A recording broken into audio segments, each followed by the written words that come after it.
नमस्कार मित्रांनो, तुम्हा सर्वांचं माझ्या YouTube चॅनलवर पुन्हा एकदा खूप खूप आणि मनापासून स्वागत आहे। आजच्या व्हिडिओमध्ये आपण बघूया महाराष्ट्र राज्य सरकारी कर्मचाऱ्यांसाठी कामाची बातमी। या 5 आजाराच्या उपचारासाठी मिळणार 1.5 लाख रुपयांची मदत। व्हिडिओला सुरुवात करण्याअगोदर तुम्हाला एक विनंती, चॅनलवर पहिल्यांदाच भेट देत असाल तर चॅनलला सबस्क्राइब करा आणि व्हिडिओला एक लाईक करायला विसरू नका। चला तर मग सुरू करूया आजच्या व्हिडिओला।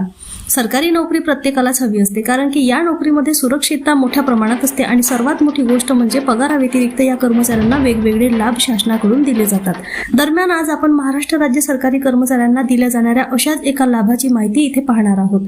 सरकारी कर्मचाऱ्यांना आजारपणात सुद्धा शासनाकडून मदत पोहोचवली जाते। वास्तविक राज्य सरकारी कर्मचाऱ्यांना विविध कारणांसाठी अग्रिम रक्कम दिली जाते, म्हणजेच राज्य कर्मचाऱ्यांना वेगवेगळ्या बाबीसाठी ॲडव्हान्स पैसे मिळतात।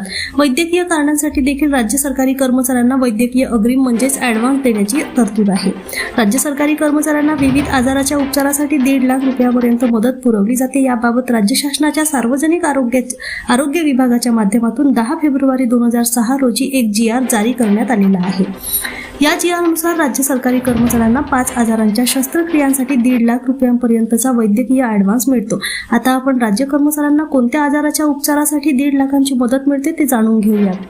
कोणत्या आजारांसाठी मिळते आर्थिक मदत? सार्वजनिक आरोग्य विभागाने जारी केलेल्या GR मध्ये राज्य सरकारी कर्मचाऱ्यांना हृदय शस्त्रक्रिया, हृदय उपमार्ग शस्त्रक्रिया, एंजिओप्लास्टी, मूत्रपिंड प्रतिरोपण शस्त्रक्रिया तसेच रक्ताच्या कर्करोगाच्या उपचारासाठी 1.5 लाख रुपयेपर्यंतच्या अग्रिम देण्याची तरतूद आहे। दरम्यान ज्या सरकारी कर्मचाऱ्यांना या योजनेअंतर्गत उपचारासाठी 1.5 लाख रुपयापर्यंतचा ॲडव्हान्स घ्यायचा असेल त्यांनी या अनुषंगाने आपल्या कार्यालयास वित्त नमुन्यात अर्ज सादर करणे आवश्यक आहे। विहित नमुन्यातील अर्जासोबतच संबंधित कर्मचाऱ्यांना शस्त्रक्रियासाठी लागणाऱ्या खर्चाबाबतचे एक अंदाजपत्रक सुद्धा जोडावे लागणार आहे। तसेच सरकारी कर्मचाऱ्यांना शासनमान्य खासगी रुग्णालयामध्येच उपचार घ्यावे लागतील।